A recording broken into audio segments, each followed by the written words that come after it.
একদিন এক বনমুরগি খাবারের খোঁজে জঙ্গলের দিকে যাচ্ছিল। কিছুক্ষণ হাঁটার পর সে দেখে তার সামনে একটা শিয়াল দাঁড়িয়ে আছে। তাকে দেখে সে দাঁড়িয়ে পড়ে। মুরগিকে দেখে শিয়ালের জিভে পানি চলে আসে, আর সে তাকে তাড়া করে। কিন্তু শিয়াল গিয়ে তার সামনে দাঁড়ায়। "কি রে শিয়াল, তুমি কেন আমার রাস্তা আটকিয়েছ? আমার সামনে থেকে সরো, আমি আমার বাসায় যাব। আমি তোকে আজ তোর ঘরে যেতে দেব না, তোকে আমি খাবো।" এসব তুমি কি বলছো? তুমি জানো না যে এই জঙ্গলের কেউ অন্য কারোর প্রাণ নিতে পারবে না? তুমি সিংহ মহারাজের হুকুম কি অমান্য করছো নাকি? আরে রাখ তোর সিংহ মহারাজ। আমি যে তোকে খাবো তাকে সিংহ মহারাজ জানবে, আর তুই যদি মারা যাস তাহলে সিংহ মহারাজের কাছে কে বিচার দেবে? আরে কেউ কি আছো যে এই পাজি শিয়ালের হাত থেকে আমার প্রাণ বাঁচাবে? কেউ আমাকে বাঁচাও, আর তা না হলে এই শিয়াল আমাকে খেয়ে নেবে। কেউ কি আছো? দয়া করে আমাকে সাহায্য করো। কেউ আসবে না। এই নির্জন জায়গায় আজ তো তোকে আমি খাবই। আজকে আমার হাত থেকে তোকে কেউ বাঁচাতে পারবে না। শিয়ালের এমন কথা শুনে ভাল্লুক তাকে তাড়া করে। "কিরে মুরগি, শিয়াল কি তোকে খেতে চাচ্ছিল?" "হ্যাঁ, ওই পাজি শিয়ালটা আমাকে খেতে চাচ্ছিল। তুমি যদি সময় মতো না আসতে তাহলে যে আজ কি হতো কে জানে। তুমি না আসলে শিয়ালটা আমাকে খেয়েই নিত।" "আরে তুই সাবধানে চলাফেরা করবি না?" "আমি তো সবসময় সাবধানেই চলাফেরা করি, কিন্তু সে বলেছে আমাকে যদি কখনো একা পায় তাহলে সে আমাকে খেয়ে নেবে। এখন আমি যে কি করব?" "আরে তুই কোনো চিন্তা করিস না। তুই গিয়ে শিয়ালের নামে সিংহ মহারাজের কাছে নালিশ জানা। সে নিশ্চয়ই কোনো না কোনো একটা ব্যবস্থা করবেই।" "আচ্ছা, আমি তাহলে সিংহ মহারাজের কাছেই যাই, দেখি সে কি ব্যবস্থা করে।" এরপর মুরগি সিংহ মহারাজের কাছে শিয়ালের বিরুদ্ধে জানাতে যায়। "কিরে মুরগি, এখানে কি মনে করিয়ালি? কোনো দরকার নাকি?" "হ্যাঁ মহারাজ, আমাদের জঙ্গলে যে শিয়াল আছে সেই শিয়াল আমাকে খাওয়ার জন্য আমার পথ আটকেছিল। তবে সময় মতো ভাল্লুক আসার কারণে আমার প্রাণটা বেঁচে যায়। কিন্তু শিয়াল যেতে যেতে আমাকে বলে গেছে সে যদি পরের বার আমাকে একা পায় তাহলে সে নাকি আমাকে খেয়ে নেবে। একমাত্র আপনিই পারেন আমার জন্য কিছু করতে মহারাজ।"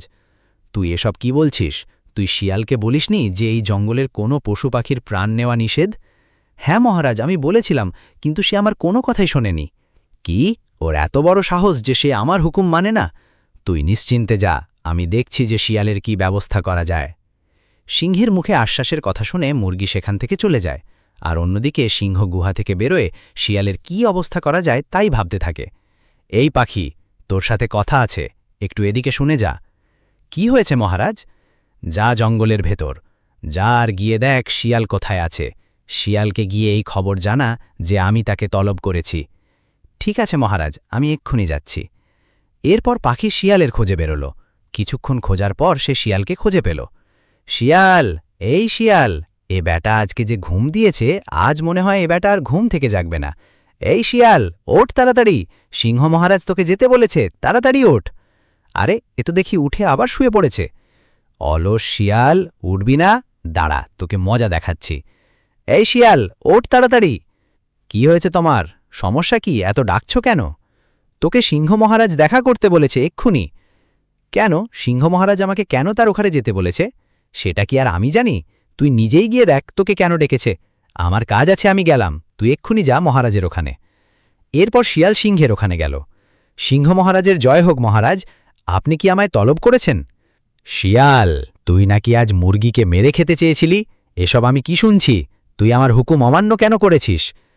"আরে মহারাজ, আপনি ওই মুরগির কথাই বিশ্বাস করেন? আমার এত সাহস কোথায় যে আমি আপনার হুকুম অমান্য করব? এখনো পর্যন্ত আমার এত সাহস হয়নি যে আমি আপনার বিরুদ্ধে গিয়ে কোনো কাজ করব। কিন্তু মুরগি এসে যে আমাকে বলল তুই নাকি তাকে খেতে চেয়েছিলি, তুই আমার কথা অমান্য কেন করেছিস?" "আরে এসব তার ভুল ধারণা, আমি তার সাথে খেলতে চেয়েছিলাম, আর সে ভেবেছে আমি তাকে খেয়ে নেব।" "ও আচ্ছা, তাহলে তুই এখন যা, তবে সাবধান, জঙ্গলের কোনো পশু পাখিকে তুই ক্ষতি করার কোনো চিন্তা মাথায়ও আনিস না।" "আচ্ছা মহারাজ, আপনি যেমনটা বলবেন।" এরপর শিয়াল তার বাড়ির উদ্দেশ্যে রওনা দিল। আর অন্যদিকে জঙ্গলের শেষ মাথায় এক গুহায় একটা বাঘ থাকত। সে ভীষণই ক্ষুধার্ত, তাই সে খাবারের খোঁজে জঙ্গলের দিকে যেতে থাকে। কিছু ভেতরে জঙ্গলের মধ্যে বাঘ আর শিয়ালের দেখা হলো। "কিরে শিয়াল, কোথায় যাচ্ছিস?" "কোথায় আর যাব, সিংহের কাছে গিয়েছিলাম, বাড়ি ফিরছি।" "কেন? সিংহের ওখানে কেন গিয়েছিলি?" "কি আর বলবো কষ্টের কথা, তুমি তো জানো এই জঙ্গলের কি নিয়ম। এই জঙ্গলের কোনো পশু পাখি খাওয়া যাবে না। আজ একটা মুরগিকে খেতে চেয়েছিলাম, সেই ব্যাটাই বোধহয় সিংহ মহারাজের কাছে আমার বিরুদ্ধে বিচার জানিয়েছে। এখন মহারাজ আমাকে কিছু কথা শুনিয়েছে, আমি সেখান থেকে মিথ্যা বলে কোনো রকমে বেঁচে ফিরেছি।" "আরে আমার সামনে ওই সিংহের কোনো কথাই বলিস না, ওই বদমাইশ সিংহের জন্য আমাকে আজকে ঘাস খেয়ে থাকতে হয়। আমি বাঘ হয়েও ছাগলের মতো ঘাস খাই। কি নিয়ম দিয়েছে জঙ্গলে যে কোনো পশু পাখিকে খাওয়া যাবে না? এটা কোনো নিয়ম হলো? আমি যদি রাজা হতাম তাহলে এরকম নিয়ম আমি কোনোদিনই দিতাম না। আমি বলি কি মামা, ওই বুড়ো সিংহকে মেরে তুমি এই জঙ্গলের নতুন রাজা হয়ে যাও। আরে আমি কি আর রাজা হতে পারবো? কেন হতে পারবে না? তুমি নিজেকে দেখেছ তুমি কত সুন্দর, আর রাজা হওয়ার জন্য যে যে গুণ থাকা দরকার তার সব তোমার মধ্যে আছে। তবে একথাও ঠিক যে তুমি ঘাস খেয়ে একটু চিকন হয়ে গেছ। আর তাছাড়া তুমি সিংহের থেকে কোনো দিক থেকে কম নও। তাই নাকি শিয়াল? তাহলে তুই গিয়ে সিংহকে বল যে বাঘ হলো এই জঙ্গলের নতুন রাজা, আর সে যদি আমাকে এই জঙ্গলের রাজা হিসেবে না মানে তাহলে এই জঙ্গলে আগুন জ্বালিয়ে দেব আমি। আমার যা ইচ্ছা হবে আমি তাই করব, আর আমার সাথে যদি সে লড়াই করতে আসে তাহলে আমি তাকে মেরে দেব। যা শিয়াল, এসব কথা গিয়ে সিংহকে বল। আচ্ছা ঠিক আছে, আমি এক্ষুনি যাচ্ছি, তুমি এখানেই থেকো। এই বলে শিয়াল সিংহের ওখানে গেল। মহারাজ, ও সিংহ মহারাজ, উঠুন, আপনার এখন ঘুমানোর সময় না, এখন আপনার লড়াই করার সময়, তাড়াতাড়ি উঠুন। এই যে মহারাজ, উঠুন তাড়াতাড়ি। কিরে শিয়াল, তুই আবার এখানে ফিরে এলি কেন? কোনো দরকার নাকি? থাকলে তাড়াতাড়ি বল। হ্যাঁ মহারাজ, আপনাকেই তো দরকার। আপনি এই খবর শুনেছেন যে বাঘ এই জঙ্গলের রাজা হয়ে গেছে? কি বলছিস এসব? আমি হলাম এই জঙ্গলের রাজা। আমি থাকতে বাঘ কিভাবে আবার রাজা হলো? আরে ধুর, তোকে রাজা হিসেবে কে মানে? তুই তুই যে এই জঙ্গলের রাজা হয়ে বসে আছিস, তোর রাজা হওয়ার কোনো যোগ্যতা আছে কি? তুই আমার যোগ্যতা নিয়ে কথা বলিস? আয় আমার কাছে, আর এসে দেখ আমার যোগ্যতা আছে না নেই। আমি তোর কাছে যাব কেন? তুই আমার কাছে আয়। অনেক দিন ধরে তোকে মারার একটা সুযোগ খুঁজছিলাম, আর সে সুযোগ আমি পেয়েছি। আজকে তোকে মেরে আমি হব এই জঙ্গলের নতুন রাজা। তাই তোর নতুন রাজা হওয়ার শখ? তুই আমাকে মারবি আর আমি দাঁড়িয়ে দাঁড়িয়ে ঘাস খাবো? এটা তুই ভাবলি কি করে? আমার কি মুখে দাঁত নেই নাকি পায়ে নখ নেই যে আমি তোকে মারতে পারবো না? তাহলে এত ভয় পাচ্ছিস কেন? আয় আমার কাছে আয়, আর আমাকে মার। আমি তোর কাছে যাব কেন? তুই আমার কাছে আয়। আজকে তোকে খাইছি, দেখি আমার হাত থেকে তোকে কে বাঁচায়। এই তোমরা থামো, এসব কি করছো? ঝগড়া করে কি হবে? ওই খরগোশ, তুই এখান থেকে যা। আজ কি আমি এই বাঘকে প্রাণে মেরে দেব? তুই আমাকে মারবি আর আমি দাঁড়িয়ে দাঁড়িয়ে ঘাস খাবো? এই বাঘ, তুমি চুপ করো। তোমরা এসব কি করছো?